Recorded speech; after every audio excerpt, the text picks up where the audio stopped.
Tamil Nadu state போர்டில் +2 accounts புக்கில் 50 unit of a partner நம்ம இப்போ பார்க்க போகிறோம். ஒரு பார்ட்னர் வந்து ஜாயின் பண்ணுறாருன்னா என்னென்ன பண்ணுறது? அப்படி ஜாயின் பண்ணுறாருன்னா ஏற்கனவே பார்ட்னர் இருப்பாங்க, அவங்க கேபிட்டல் போட்டிருப்பாங்க. புதுசாக ஒரு பார்ட்னர் வர்றாருன்னா அவர் இப்போ கேபிட்டல் கொண்டு வரணுமா இல்லையா? That's a foremost requirement.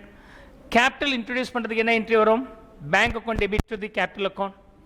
Partners வரும்போது அதே தான், bank account debit or cash account debit to the partners capital account. So the income partner should bring the cash. அதுக்கு ஜர்னல் என்ட்ரி போடணும். பேங்கோ கேஷோ எது கொண்டு வராரோ அது போடலாம். So cash account or bank debit. Suppose அவர் என்ன சொல்றாரு, என்கிட்ட அசெட் இருக்கு சார், நான் கையில் பணம் இல்லை, உங்களுக்கு தேவையான சொத்தை கொடுத்துட்றேன், எனக்கு கேபிட்டல் அது கேபிட்டல் சிக்கன் சொன்னால் கொண்டு வர சொத்தை நீங்கள் டெபிட் சைடில் போட்டுக்கலாம். ஸோ வாட் ஹி பிரிங்ஸ் அது நம்ம டெபிட் பண்ணிக்கலாம். Partners capital account is the most requirement. Hope you understand the first journal entry. First journal. அதுக்கு என்னென்ன அட்ஜஸ்ட்மெண்ட்ஸ் நீங்கள் பண்ண வேண்டியது இருக்கு?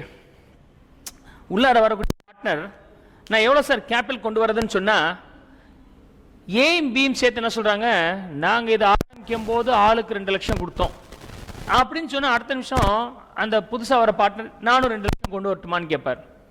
இந்த ஓல்ட் பார்ட்னர்ஸ் என்ன சொல்கிறாங்க, சார் நாங்கள் 2 லட்சம் போட்டது 10 வருஷத்துக்கு முன்னாடி போட்டோம், அன்னைக்கு இருக்கிற விலைவாசி என்ன, அன்னைக்கு வாங்கின அசெட்ஸ்லாம் நம்ம வச்சிருக்கிறோம், அந்த அசெட்ஸோட வேல்யூ எல்லாம் இன்னைக்கு சேஞ்சே இருக்கும். அதே சமயத்தில் நம்ம ஒவ்வொரு வருஷமும் ஒர்க் பண்ணதில் சம்பாதிக்கிறோம் இல்லையா, ப்ராஃபிட் வருது இல்லையா, அந்த ப்ராஃபிட் டிஸ்ட்ரிபியூட் பண்ணோம். எர்லியர் நம்ம பார்த்தோமா இல்லையா, பீண்டல் அப்ராப்ரியேஷன் டிஸ்ட்ரிபியூட் பண்ணோம். ஆனால் அதை நாங்கள் டிஸ்ட்ரிபியூட் பண்ணாமல் சேர்த்து வச்சிருக்கிறோம். இதெல்லாம் எக்கச்சக்கமாக சேர்ந்துருக்கு. இதை பேஸ் பண்ணி தான் நான் உங்களை அட்மிஷன் போடுவேனே ஒழிய, not the investment made by me or as 10 years ago. So அப்போ என்னென்ன அட்ஜஸ்ட்மெண்ட் பண்ண வேண்டியது இருக்கு? ஒரு அசெட், அந்த காலத்தில் வாங்கின அசெட், ரைட்? காமெடியாக தான் சொல்லுவேன். என்னோட ஃப்ரெண்ட்ஸுங்க 4 பேர் சேர்ந்து ஒரு ப்ராப்பர்ட்டி வாங்கினாங்க. அதுலேருந்து வர ரெண்டை வச்சு அவங்க ஷேர் பண்ணிட்டு இருக்காங்க. அந்த ப்ராப்பர்ட்டி வாங்கினது கிட்டத்தட்ட 20 lakhs. 4 பேர் சேர்ந்து பர் ஹெட் 5 lakhs போட்டு அந்த ப்ராப்பர்ட்டியை இன்வெஸ்ட் பண்ணி வாங்கியிருக்கிறாங்க ஆஸ் அ பார்ட்னர்ஷிப். அந்த ப்ராப்பர்ட்டி வாடகை விட்டு மாதம் ஒரு 40,000 ரூபாய் சம்பாதிக்கிறாங்க. 40,000 ரூபாய் 4 பேருமே 10,000 ஷேர் பண்ணிக்கிறாங்க. அது கேள்விப்பட்டுனா நானும் ஒரு ஷேர் கொடுத்துட்றேன், என்னையும் ஒரு பார்ட்னராக சேர்த்துங்க அப்படின்னு சொன்னோன்னே அவங்க என்ன சொன்னாங்க, 20 லட்சம் ரூபாய் நாங்கள் ஒவ்வொருத்தரும் 5-5 லட்ச ரூபா போட்டு வாங்கின ப்ராப்பர்ட்டி. எப்போ தெரியுமா? 20 வருஷத்துக்கு முன்னாடி. ஸோ 20 வருஷத்துக்கு முன்னாடி அந்த ப்ராப்பர்ட்டி 20 லட்சத்துக்கு வாங்கியிருக்கிறாங்க. நான் இப்போ சேர்ந்தேன்னா நான் ஒரு 5 லட்சம் கொடுக்குறேன், என்னையும் ஒரு பார்ட்னரை சேர்த்துக்கொண்டு சொன்னால் ஒத்துப்பார் அவர்? 20 வருஷத்துக்கு முன்னாடி வாங்கின அந்த லேண்ட் அண்ட் பில்டிங்கோடைய மதிப்பு இன்னைக்கு 20 லட்சத்துக்கு வாங்கினது 20 வருஷத்துக்கு முன்னாடி இன்னைக்கு 2 கோடி. ஸோ த ப்ரைஸ் இன்ஃப்ளேஷன் இருக்கிறனால இன்னைக்கு மதிப்புக்கு அந்த சொத்தோட மதிப்பு ஜாஸ்தி ஆச்சு. இப்போ என்னை பார்ட்னர் சேர்க்கணும்னா இன்னைக்கு இருக்கிற மதிப்பில் தான் சேர்த்துப்பாங்க. ஸோ அதனால the assets and liabilities available இந்த பார்ட்னர்ஷிப் பிஸ்னஸ், அந்த பார்ட்னர்ஷிப் ஃபர்மோடைய பேலன்ஸ் ஷீட்டில் இருக்கக்கூடிய அசெட்ஸ் அண்ட் லைபிலிட்டிஸ் எல்லாமே ஹிஸ்டாரிக்கல் ரேட்டில் வாங்கும்போது என்ன வேல்யூ இருக்கோ அந்த வேல்யூ ரெக்கார்ட் பண்ணியிருப்பாங்க. As on the date of admission இந்த வேல்யூ டோட்டலாக டிஃப்ரெண்ட்டாக இருக்கும். அந்த வேல்யூ சில சமயம் கூடியும் இருக்கலாம், குறைஞ்சியும் இருக்கலாம். லேண்ட் பில்டிங் மாதிரியான அசெட்ஸ் இன்க்ரீஸ் ஆகிருக்கலாம். சப்போஸ் ஃபார் ஹையர்னு போட்டு இந்த கார் வாடகை விடுற கேப்ஸ் பிஸ்னஸ் பண்ணுறாங்கன்னா, கார் வாங்கிட்டு இன்றைக்கி வந்து ரேட் வந்து சார் 10 லட்சத்துக்கு வாங்கினேன் சார் கார், இன்றைக்கி வந்து 9 லட்சம்ன்றான். இன்றைக்கி விற்க போடாது 5 லட்சம் தான் போகும். So the asset sometimes will be lesser then the value available in the books, sometimes more than the value available in the books. அதே மாதிரி சில கடன்கள் கணக்கில் காமிக்காமல் இருப்பாங்க, இல்லை காமிச்சிருப்பாங்க. இந்த மாதிரி பல விஷயங்கள் இருக்கும். that should be first of all taken care here. revaluation of assets and liabilities to be done first. என்ன இருக்கும்? asset value increase ஆகலாம், decrease ஆகலாம், liabilities value increase ஆகலாம், decrease ஆகலாம். சில assets and liabilities record பண்ணாமல் இருந்திருக்கலாம். those things are going to be recorded first of all. Number 2, சம்பாதிச்ச லாபத்தை ப்ரீவியஸ் லெக்சரில் P&L அப்ராப்ரியேஷன் சாப்டர் நம்ம பார்த்தோம். whatever the net profit you calculate by preparing the P&L account is going to be shared among the partners as per their agreed ratio, salary, interest on capitals, interest on drawings நம்ம share பண்ணலான்னு previous கிளாஸில் பார்த்துருக்குறோம். அவங்க பிரித்து கொடுக்கும்போது சில சமயம் என்ன பண்ணுவாங்க, நம்ம ஒரு பார்ட் பிரிச்சுக்கலாம், ஒரு பார்ட் சேர்த்து வச்சுக்கிட்டே வரலாம்ப்பா அப்படின்னு சொல்லிட்டு பிரிக்காமல் P&L அப்ராப்ரியேஷன் பேலன்ஸ் ஷீட்டில் வச்சுருந்துருப்பாங்க. It may be in the name of P&L appropriation account or சம்பாதிச்ச லாபத்தை எல்லாத்தையும் பிரிச்சுக்காமல் ஒதுக்கி வைக்கிறாங்க. ரைட். நம்ம சம்பாதிக்கிற எல்லாத்தையும் செலவு பண்ணாமல் நம்ம என்ன பண்ணுறோம், வீடு கட்டுறதுக்கு இல்லை மேற்படிப்புக்காக குழந்தைங்களுடைய படிப்புக்காக சில பேர் ஒதுக்கி வைக்கிறாங்களே இல்லையா, இல்லை கோயிலுக்கு போகிறது இல்லை டூருக்கு அப்படின்னு ஒதுக்கி வைக்கிறாங்களே இல்லையா. அது மாதிரி வந்த லாபத்தில் ஒரு போர்ஷன் நீங்கள் ஒதுக்கி வைக்கிறீங்க, அதெல்லாம் உங்கள் லாபம் தான். அது அந்த பர்பஸ்க்கு யூஸ் பண்ணலாம், தட்ஸ் யுவர் மணி. அது மாதிரி பிரித்து கொடுக்காமல் வச்சிருக்கிற ப்ராஃபிட் அது எப்படி வேணாலும் இருக்கலாம். P&L appropriation இருக்கலாம், ஜெனரல் ரிசர்வ் இருக்கலாம், ரிசர்வ் ஃபண்ட் இருக்கலாம், இன்வெஸ்ட்மெண்ட் ஃப்ளக்சுவேஷன் ரிசர்வ் வச்சுக்கலாம், ஒர்க்மென் காம்பன்சேஷன் ரிசர்வ் வச்சுக்கலாம். இந்த 5 விதமான ரிசர்வ்ஸ் தான் நம்ம பார்க்க போறோம் என்னன்னு சொல்லிடுறாரு. இந்த மாதிரி டிஃப்ரெண்ட் நேம்ல 5 தான் இருக்கணும் இல்லை, எவ்வளோ நேம்ல வேணாலும் வச்சுக்கலாம். assume that only 5 names are there. 5 different நேம்ல பணத்தை பிரிச்சு வச்சிருக்காங்க எடுத்துக்காம. புதுசா பார்ட்னர் வரும்போது என்ன சொல்லுவாங்க, சார் இதெல்லாம் எங்களுடைய லாபம் நாங்கள் இது வரைக்கும் எடுத்துக்கல, இப்போ உங்களை அட்மிஷன் போடுறோம்னா இந்த லாபத்தில் நீங்கள் பங்கு கேட்பீங்க, அதெல்லாம் முன்னாடியே நாங்கள் பிரிச்சுக்கிறோம்னு சொல்லிட்டு இந்த அக்யூமுலேட்டட் ப்ராஃபிட்ஸ் இருந்தால், அக்யூமுலேட்டட் ப்ராஃபிட்ஸ் ரிசர்வ்ஸ், அதுக்கு ரிவர்ஸ் லாஸ் இருந்திருக்கலாம் இல்லையா, அது இதை ஓல்டு பார்ட்னர்ஸுக்கு அவங்களுடைய ஓல்டு P&L ரேஷியோவில் ஷேர் பண்ணி கொடுத்தணும். ஓல்டு P&L ரேஷியோவில் ஷேர் பண்ணி கொடுத்துருக்கணும். I hope sir could understand these 2 points. புதுசாக வர பார்ட்னர் என்னை கேபிட்டல் கொண்டு வர சொன்னீங்க, கொண்டு வந்துட்டீங்க. உங்களுடைய அசெட்ஸ் எல்லாம் இன்னைக்கு தகுந்த மாதிரி வேல்யூ மாற்றிக்கிறேன்னு சொன்னீங்க, ஒத்துக்கிட்டேன். ப்ராஃபிட்லாம் பிரிச்சுப்பீங்கன்னா ஒத்துக்கிட்டீங்க. எனக்கு என்ன சார் தருவீங்க? அப்போ அவருக்கு ஏதாவது கொடுக்கணுமா இல்லையா? So you have to find out a share for him. அப்படின்னா புதுசாக வரவருக்கு ஒரு ப்ராஃபிட் கொடுக்கும்போது ஏற்கனவே இருக்கக்கூடிய ப்ராஃபிட் அண்ட் லாஸ் டிஸ்டர்ப் ஆகுது. So you have to now find out what is a new P&L ratio. Third part. அதே சமயத்தில் புக்கில் இருக்கிற அசெட்ஸ் தவிர அசெட்ஸோட வேல்யூ கண்ணுக்கு தெரியாமல் ஒன்று இருக்குது. Which is goodwill. We have seen the previous unit number 3ல 4ல பார்த்தோம். யூனிட் நம்பர் 4ல குட்வில் வேல்யூவேஷன் பண்ணிட்டோம். எவ்வளோ மதிப்பு எங்கள் business sir because of our constant good performance இந்த over the period. Reputation built பண்ணியிருக்கோம், அதனால எவ்வளோ இமேஜ் இருக்குது, எவ்வளோ இன்கம் ஜென்ரேட் பண்ண முடியும், அதுக்கு ஒரு வேல்யூ கொடுங்கன்னு கேட்கும். அப்போ நம்ம வேல்யூ கால்குலேட் பண்ணிட்டோம், இதான் குட்வில்னு சொல்லிட்டு அதுக்கு நான் எப்படி அவர்கிட்ட இருந்து பணத்தை டிமாண்ட் பண்ணுறது அப்படிங்கிறது we are going to see here adjustment of goodwill or treatment of goodwill அப்படிங்கிறத நம்ம இங்கே பார்க்குறோம். So last 2:1 is the P&L ratio அப்படின்னு வச்சுக்கலாம். இது A, இது B. ஏக்கு 2, பிக்கு 1 ஷேர். ஏ எவ்வளோ கேபிட்டல் போட்டிருக்கிறாருன்னா 1.5 லட்ச ரூபா போட்டிருக்கிறார். பி எவ்வளோ கேபிட்டல் போட்டிருக்கிறாருன்னா 2 லட்ச ரூபா போட்டிருக்கிறார். நியாயமே இல்லை. 2 ஷேர் பட் 1.5 லட்சம் தான் அவர் எடுத்துக்கிறார். 1 ஷேர் 2 லட்சம் எடுத்துக்கிறார். 2 லட்சம் போட்டு 1 ஷேர் எடுத்துக்கிறார். 1.5 லட்சம் போட்டு 2 ஷேர் எடுத்துக்கிறார். So how will it be reliable? So if it is 2 share 1.5 lakhsனா 1 share அதில் பாதி தானே இருந்திருக்கணும். 75,000 தான் இருந்திருக்கணும். அவருக்கு 2 lakhs இருக்கு, எக்ஸஸாக இருக்கு. It's not advisable. அப்போ அந்த எக்ஸஸ் பணத்தை ரீஃபண்ட் பண்ணலாம். இல்லை இவர் 2 lakhs, ஒரு ஷேருக்கு 2 lakhsனா 2 ஷேருக்கு எவ்வளோ இருந்திருக்கணும், 4 lakhs இருக்கணும். அவர்கிட்ட பணத்தை கொண்டு வான்னு சொல்லலாம்.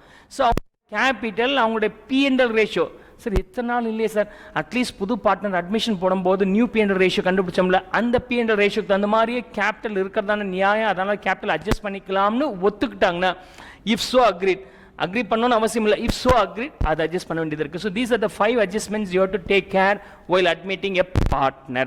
ஸோ என்னென்ன பார்க்குறோம், ஃபர்ஸ்ட் அட்மிட்டிங் பார்ட்னர் கேஷ் கொண்டு வரணும், அவர் கேபிட்டல் கொண்டு வரணும். அந்த கேபிட்டல் கொண்டு வரும்போது கேஷாக இருக்கலாம், பேங்க் அக்கௌண்ட்டில் டெபாசிட் பண்ணியிருக்கலாம், இல்லைனா அசெட்ஸ் கொண்டு வரலாம். அந்த சமயத்தில் cash account debit, bank account debit R assets account debit. 2 that incoming partners, new partners capital account போட்டாச்சு. அவர் அட்மிஷன் போடும்போது we are going to make all the adjustments, 5 different adjustments we are going to do. Number 1, இது வரைக்கும் சம்பாதிச்சதை பிரிச்சு கொடுக்காமல் அந்த அமௌண்ட்டை P&L balance ஷீட்ல அப்படியே வச்சிருக்காங்க, பிரிச்சு கொடுக்காமல். என்ன நேம்ல இருக்கலாம் அப்படின்னு சொன்னாக்கா, இட் மேபி P&L அப்ராப்ரியேஷன் அக்கௌண்ட்னே இருக்கலாம், அல்லது ஜெனரல் ரிசர்வ் இருக்கலாம், ரிசர்வ் ஃபண்டுன்னு இருக்கலாம், இன்வெஸ்ட்மெண்ட் ஃப்ளக்சுவேஷன் ஃபண்டுன்னு இருக்கலாம், ஒர்க்மென் காம்பன்சேஷன் ஃபண்டுன்னு இருக்கலாம். இந்த மாதிரி டிஃப்ரெண்ட் நேம்ல அந்த பணத்தை பிரிச்சு கொடுக்காம ஒதுக்கி வச்சிருக்காங்க. அந்த நீட் அரைஸ் பண்ண யூஸ் பண்ணலாம்னு வச்சிருந்த fund, the need not arises hereafter அப்படின்னு சொன்னாங்க. புது பார்ட்னர் வரும்போது அவரும் கேட்டக்கூடாதுங்கிறதுனால ஓல்டு பார்ட்னர் பிரிச்சுக்கிறாங்க. இப்போ நாங்கள் பிரிச்சுக்கிறோம் சார், இனிமேல் நம்ம ஒர்க் பண்ணலாம் அப்படின்ட்டு பிரிச்சுக்கிறது தான் first part. So what ever the accumulated profits you have should be distributed to all to old partners in the old ratio, first case. And second, assets and லைபிலிட்டிஸ்லாம் அந்த காலத்தில் வாங்கின அசெட்ஸ் அண்ட் லைபிலிட்டிஸ் இருக்கும். அன்னைக்கு இருக்கிற value வேற, இன்னைக்கு admission போடும்போது அந்த வேல்யூ அதிகமாக இருக்கலாம், குறைஞ்சிருக்கலாம். சில அசெட்ஸ் அண்ட் லைபிலிட்டிஸ் புக்கில் காமிக்காமல் இருந்திருக்கலாம். இதெல்லாம் அட்ஜஸ்ட் பண்ணி ரிவைஸ்டு பேலன்ஸ் ஷீட் காமிச்சு அதை பேஸ் பண்ணி தான் இன்கமிங் பார்ட்னர் நம்ம அட்மிஷன் கொடுக்கணும். That's the second part. And புது பார்ட்னர் வரவர் எனக்கு என்ன வேணும்னு கேட்டார்னா அவர் கொடுக்குறது ஒரு ப்ராஃபிட் கொடுக்கணும். அப்போ என்டையர் P&L ரேஷியோ நம்ம கண்டுபிடிக்க வேண்டியதாக இருக்குது, new P&L ratio. And goodwill ஒரு இமேஜுக்காக ஒரு வேல்யூ நம்ம கண்டுபிடிச்சிருக்கோம், அந்த வேல்யூக்கு அவர்கிட்ட நம்ம எவ்வளோ பணம் டிமாண்ட் பண்ண போகிறோம். That's a 4th case. And P&L ratio capital ratio ஒண்ணா இருக்கணும், இது அந்த மாதிரி இனிமேல் நம்ம அட்ஜஸ்ட் பண்ணிக்கலாம்னு சொன்னால் அதை எப்படி ஹேண்டில் பண்றது? these are the 5 cases. இந்த 5 cases நம்ம பார்க்கணும். ஃபர்ஸ்ட் ஒன்னு சிம்பிளான கான்செப்ட். சோ இது அவ்வளவுதான், இதுக்கு மேல ஒண்ணும் கிடையாது. So I am going to explain the first concept here, distribution of accumulated profits and losses concept பார்க்கலாம். சோ இதுல வந்து பாத்தீங்கன்னா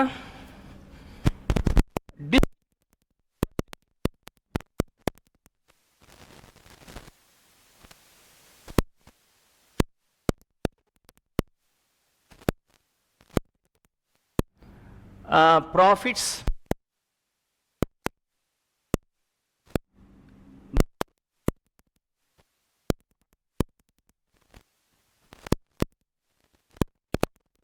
பார்க்கலாம்.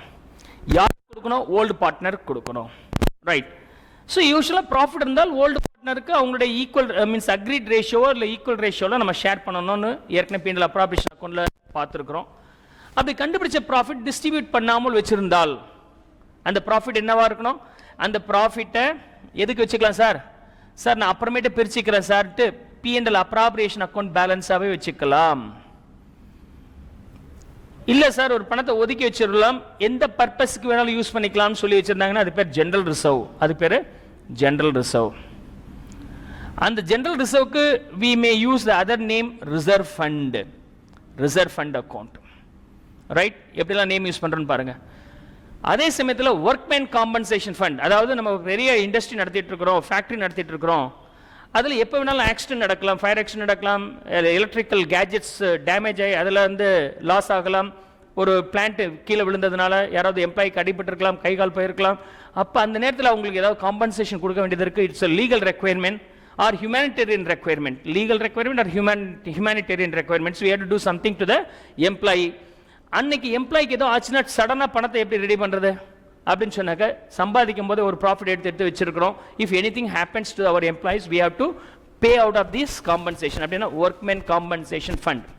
So workmen compensation fund, workmen compensation fund, compensation fund account, right? அதே சமயத்தில் நம்ம எக்கச்சக்கமாக இருக்குது. we have n number of things. ஏதாவது ஒரு ஸ்பெசிஃபிக் பர்பஸுக்காக லாபத்தை ஒதுக்கி வைக்கிறீங்கன்னா that is called reserve.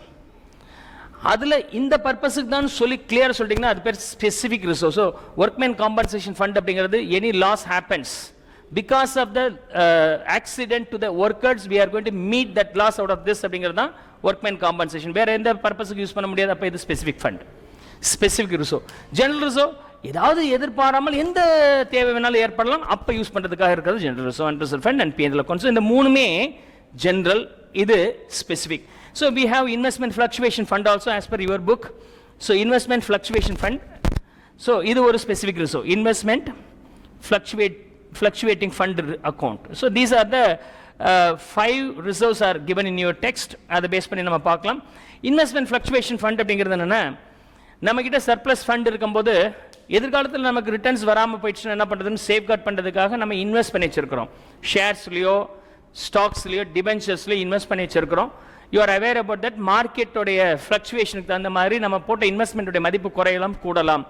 குறைஞ்சதுன்னா we are losing, right? அப்போ அப்படி குறையும் போது ஏற்பட்ட லாஸை அட்ஜஸ்ட் பண்ணுறதுக்காக பணத்திலேருந்து ஒரு பார்ட் ஒதுக்கி வைக்கிறோம்ல, அது பேர் investment fluctuation fund. So we have investment fluctuation fund is also a reserve. எது இன்வெஸ்ட்மெண்ட்ல லாஸ் ஆனால் அந்த இன்வெஸ்ட்மெண்ட் தான் அந்த டேட் ஆஃப் அட்மிஷன் எவ்வளோன்னு கண்டுபிடிச்சிட்டோமே அப்படின்னா அந்த லாஸ் அட்ஜஸ்ட் பண்ண பிறகு சர்ப்ளஸ் ஃபண்ட் கையில் இருந்துச்சுன்னா அதை ஓல்ட் பார்ட்னர்ஸ் பிரிச்சுணும். So all these things will be given to the old partners in the old ratio. I hope so you could understand. This is the process to be followed in the case of first one, especially profits and reserve case.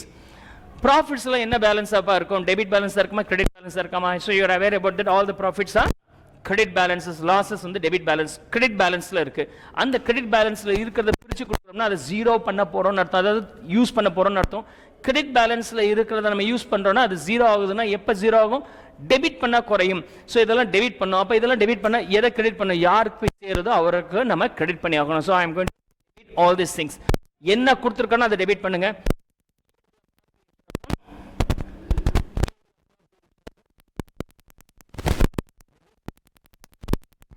And in the case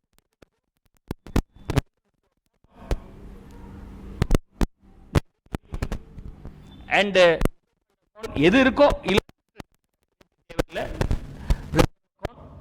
debit and then workman compensation fund ஏதாவது கொடுக்க வேண்டியதா இருந்தால் இதுல இருந்து கொடுத்துருங்க. கொடுத்தது போக balance நீங்க ஓல்ட் பார்ட்னர்ஸ் கொடுத்துருங்க. workman and investment fluctuation fund account debit, right? to யார் கொடுக்கணும்? old partners capital account, right? I hope so could not understand, because அவங்களுடைய உறுப்பினால சேர்த்தது புது பார்ட்னருக்கு இது எலிஜிபிலிட்டி கிடையாது. அதுவும் அவங்களுக்கு என்ன ரேஷியோல கொடுக்கணும்? அவங்களுடைய ஓல்டு ரேஷியோ, அட்மிஷன் ஆகிறதுக்கு முன்னாடி ஒரு ரேஷியோ இருக்கு இல்லையா, அந்த ரேஷியோல நம்ம பிரிச்சு கொடுக்கணும். This how the accumulated profits are going to be distributed in the very first case. Suppose loss இருந்தால் உங்களுக்கு தெரியும், ப்ராஃபிட்டா இருந்தால் கிரெடிட் பேலன்ஸ் சொன்னேன், லாஸா இருந்தால் டெபிட் பேலன்ஸா இருக்கும். அந்த லாஸை நம்ம என்ன பண்ணி ஆகணும்? இப்போ கேன்சல் பண்ண போறோம். எக்கச்சக்கம் லாபம் சேர்த்து வச்சிருக்கோம்னா இன்கமிங் பார்ட்னர் கிட்ட எவ்வளவு லாபம் இருக்கே நாங்க எடுத்துக்கிறோம்னு சொன்னோம். கடன் இருந்தா அதை முதல்ல உங்க அக்கௌண்ட்ல அட்ஜஸ்ட் பண்ணுங்க. சார் அவங்க கேட்பனால that loss should also be adjusted. Loss debit balance இருக்கு, அதை அட்ஜஸ்ட் பண்ணணும்னா அதை ஜீரோ ஆக்கணும்னா டெபிட்டை கிரெடிட் பண்ணா ஜீரோ ஆயிடும். So to accumulated loss account, so accumulated losses account, okay, வெறுமனே லாஸ் அக்கௌண்ட் கூட போடலாம்னு தப்பு இல்லை. அப்போ எதில் போய் டெபிட் பண்ணோம்? யாருடைய பார்ட்னர் போய் சேர்ந்தோ அவங்களுக்கு. ஸோ பார்ட்னர்ஸ், எந்த பார்ட்னர்ஸ்? ஓல்டு பார்ட்னர்ஸ் கேபிட்டல் அக்கௌண்ட்ல நம்ம டெபிட் பண்ணோம். Old partners capital account, right? So gain எல்லாமே அவங்க அக்கௌண்ட்ல கிரெடிட் ஆகுது, லாஸ் எல்லாம் அவங்க அக்கௌண்ட்ல டெபிட் ஆகுது. என்ன ரேஷியோ அப்படின்னு சொன்னாக்க அஃப்கோர்ஸ் இந்த old ratio. I hope I could not understand these two ratios. இந்த ரெண்டு ரேஷியோ, இந்த ரெண்டு ஃபார்முலா தான் நமக்கு ரொம்ப ரொம்ப முக்கியமானது to adjust the accumulated profits or reserves or losses. First part over. Is there any doubt? So I hope so. It is very easy. Then you can easily understand. Then we will go for the next part. Next part on the distribution of means revaluation of assets and liabilities concept நாம் பார்ப்போம். இதை பார்த்து முடிச்ச பிறகு நம்ம illustration solve பண்ண ஆரம்பிச்சலாம். We will start the illustrations after this. So in the case of revaluation of assets and liabilities, அதை எப்படி ஹேண்டில் பண்றோம்னு பாருங்க. How do we handle in the case of revaluation of assets and liabilities? Second case.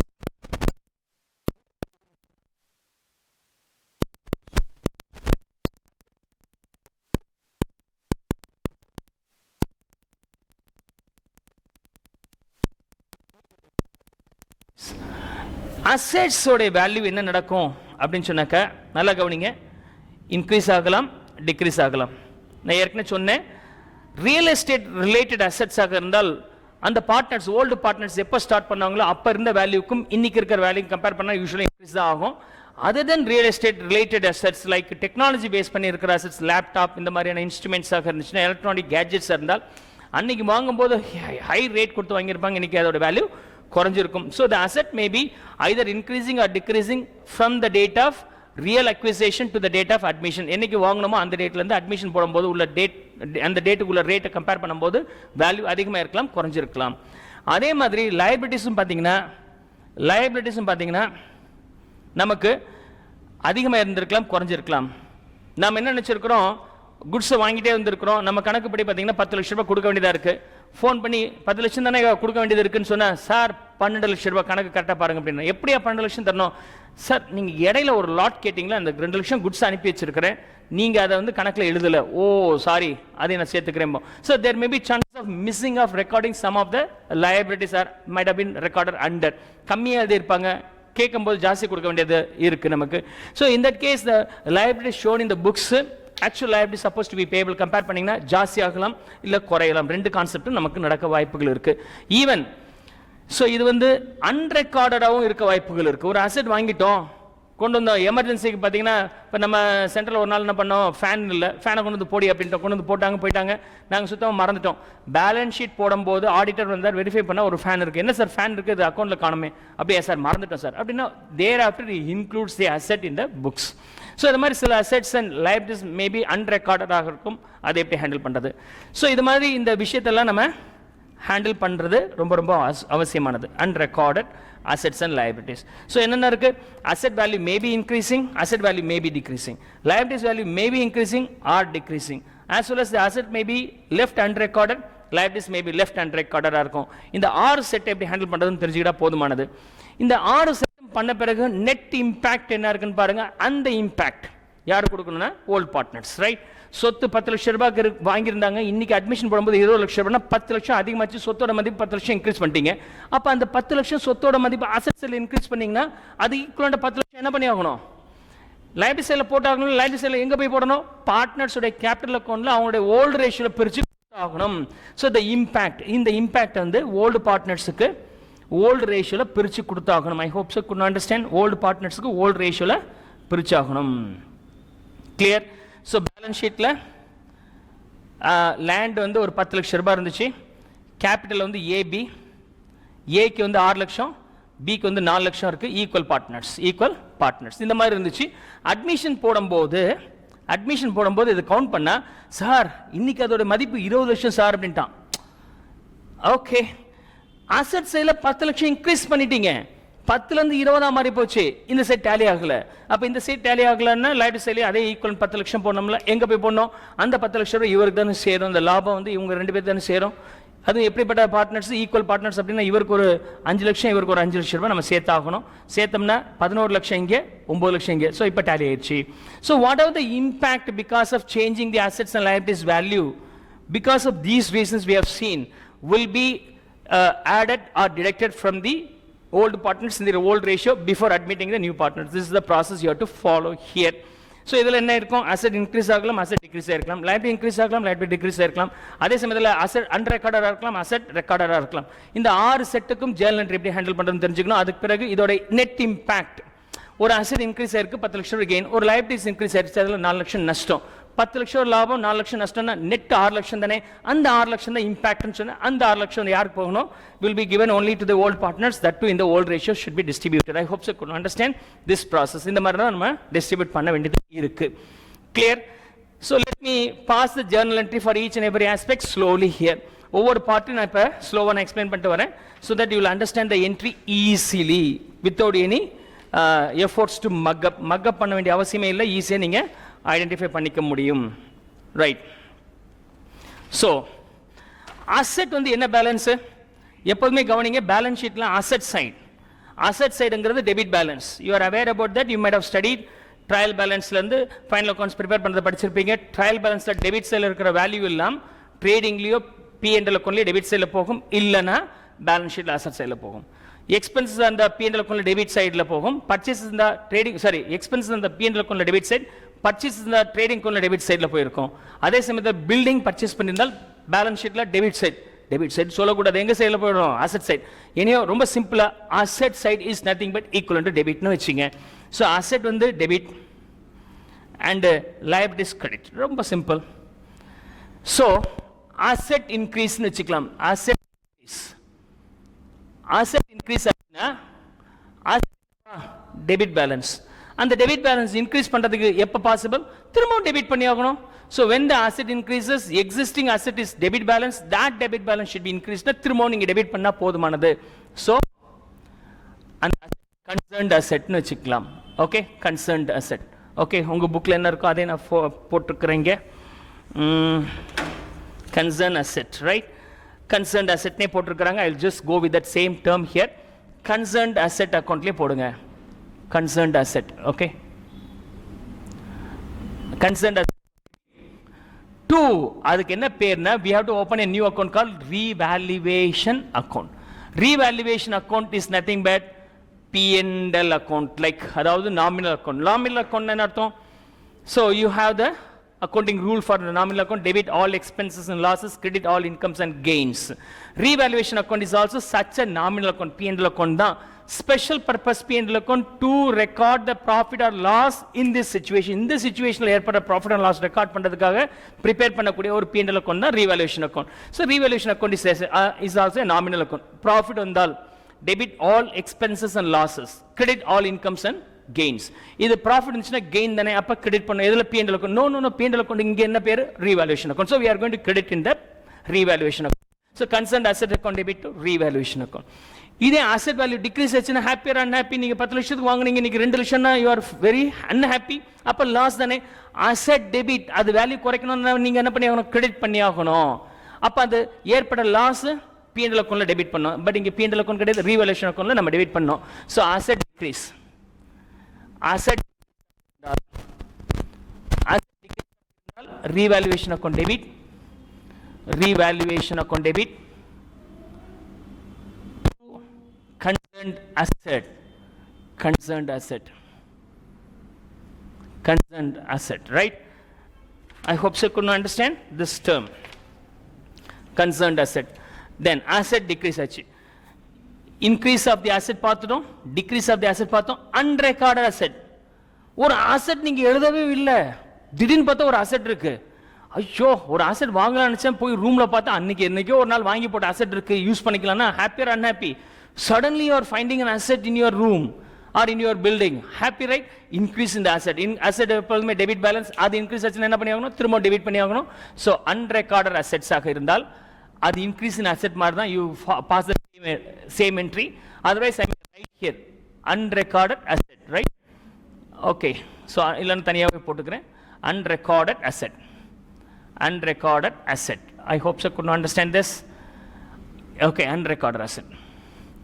So unrecorded asset debit, அந்த எந்த asset நம்ம record பண்ணலையோ அந்த அசெட்டை debit பண்ணுங்க, இல்ல கன்சர்ன்ட் அசெட் கூட போட்டுக்கலாம். you can do both the way. So either you can name it as concerned asset or unrecorded asset னு கூட நீங்க போடலாம். So இதுக்கு நான் இங்கேயே போட்டுக்கிறேன், increase in asset as well as unrecorded asset ரெண்டுக்கும் ஒரே கான்செப்ட், ஒரே ஃபார்ம் ஆஃப் தான் unrecorded asset, asset unrecorded. So I don't want to repeat the journal entry once again. The journal entry will be the same one here. So அதனால இந்த entry நான் skip பண்றேன். So increase in asset க்கும் unrecorded asset க்கும் ஒரே entry. So I just club these two entries here. I hope so you could understand asset part. இப்போ நம்ம liabilities பார்க்கலாமா? Okay, liability சைடுல வரும்போது liability increase and unrecorded liability, right? Okay, unrecorded liability increase or liability unrecorded. liability ங்கிறது credit side இல்லையா, credit balance. Balance ஷீட்ல liability side அப்படிங்கிறது credit balance. liabilityன்னு ஒன்று இருக்குன்னா கிரெடிட் பேலன்ஸா இருக்கு, அது இன்க்ரீஸ் ஆகுதுன்னா கிரெடிட்டை இன்க்ரீஸ் பண்ணும், கிரெடிட்டை இன்க்ரீஸ் பண்ணணும் திரும்பவும் கிரெடிட் பண்ணும், கிரெடிட்டை டிக்ரீஸ் பண்ணனும் டெபிட் பண்ணா டிக்ரீஸ் ஆகும். சேம் டெபிட்னா இன்க்ரீஸ் ஆகும், கிரெடிட்னா இன்க்ரீஸ் ஆகும், டெபிட்டோட கிரெடிட் சேர்த்தா குறையும். இப்போ இது அன்ரெக்கார்டட் liability கிரெடிட் பேலன்ஸ், அது இன்க்ரீஸ் ஆகுதுன்னு இன்க்ரீஸ் பண்ணும், கிரெடிட்ல உள்ளது இன்க்ரீஸ் பண்றதுக்கு நீங்க என்ன பண்ணி ஆகணும், கிரெடிட் பண்ணி ஆகணும். ஸோ கன்சர்ன் liability நீங்க கிரெடிட் பண்ணுங்க, கன்சர்ன்ட் liability நீங்க கிரெடிட் பண்ணுங்க. liability account debit to and revaluation account. Okay credit பண்ணும், சாரி liability இன்க்ரீஸ் ஆகுது, கிரெடிட் பேலன்ஸ் அது இன்க்ரீஸ் பண்ணும்போது நம்ம கிரெடிட் பண்ணோம். இட்ஸ் a லாஸ்ங்கிறது P&L அக்கவுண்ட் டெபிட் பண்ணோம். இங்க P&L அக்கவுண்ட் பதிலா என்ன இருக்கு, revaluation account. So revaluation account debit பண்றேன். So revaluation account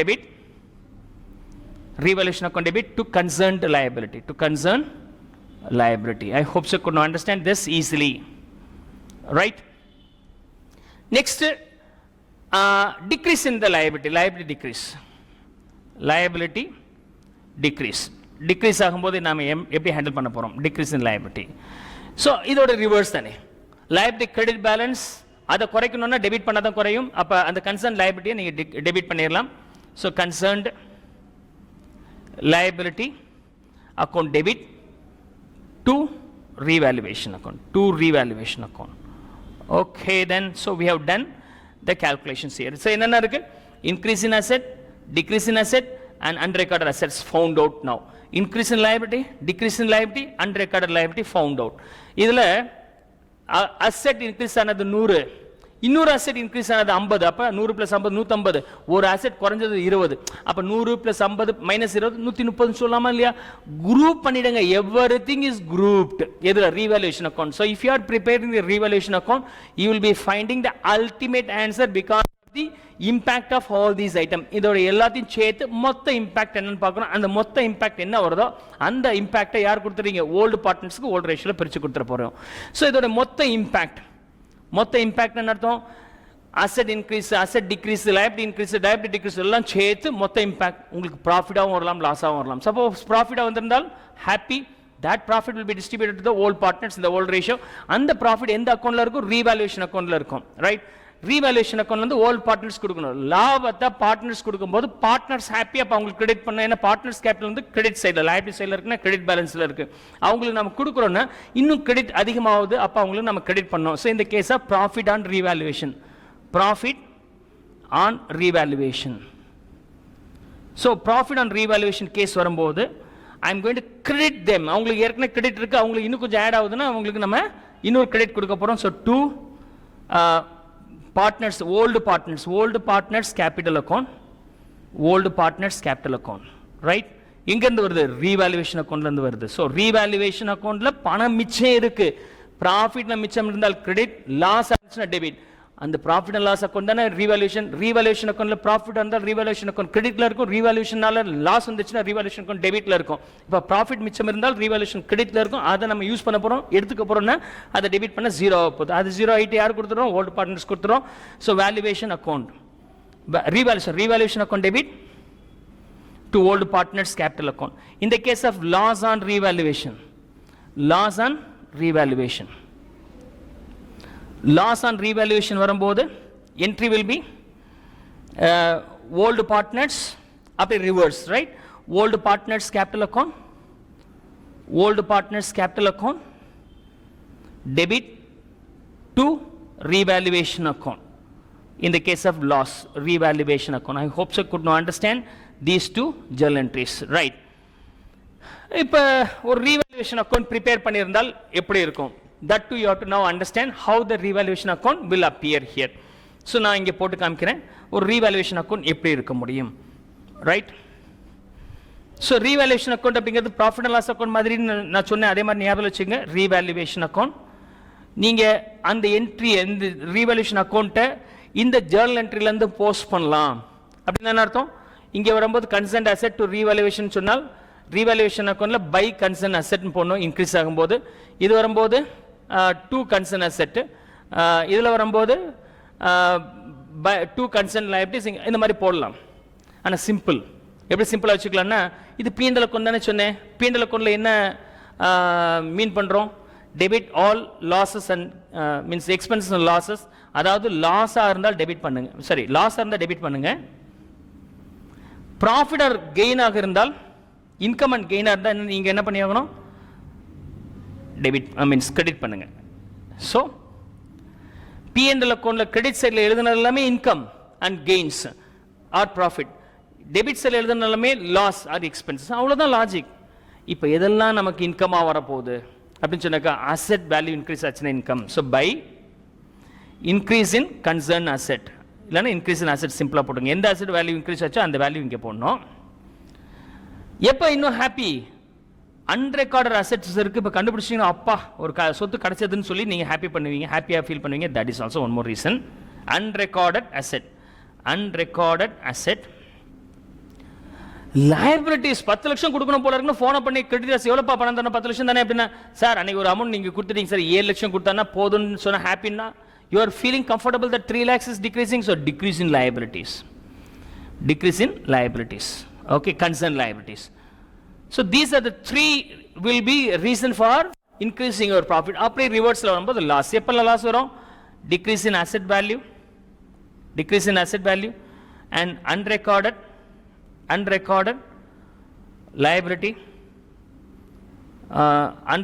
liability as well as increase in liability. Okay, so these are the three. இப்போ இதை டேலி பண்ணீங்கன்னா உங்களுக்கு பேலன்ஸ் இங்கிட்ட வந்துச்சுன்னா P&L அக்கௌண்ட் மாதிரி, P&L அக்கௌண்ட்ல டெபிட் சைடுல பேலன்ஸ் வந்துச்சுன்னா ப்ராஃபிட்,